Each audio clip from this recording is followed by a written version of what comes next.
Blacksmithiltä morjesta. Nyt on saatu hytti kalvotettua. Koitetaan kääntää kameraa ja näytetään miltä tää homma näyttää.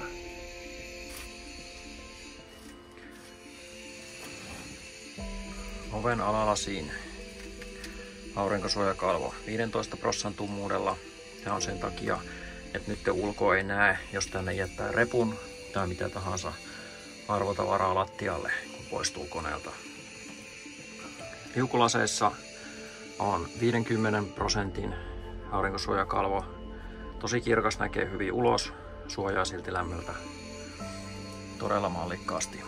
Sitten kiinteä takasivu ja takalasi molemmissa on sama kuin oven alalasissa, eli 15% tummuus. Ja se mahdollistaa, että näytöt, jotka nyt on täällä otettu kalvojen asennuksen ajaksi vähän sivuun, niin nyt näytöille ei tule niin paljon valoa takaa, niin näkee edelleen selkeästi lukemat. Ja sitten sivulasi on tehty samalla kuin oven nuo liukulasit, eli 50% tummuudella. Suojaa lämmöltä todella hyvin, mutta näkee silti kirkkaasti ulos.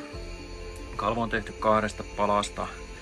Tuosta taitaa just videolle saada tuon sauman näkyviin tossa, mutta hyvinkin huomaamaton.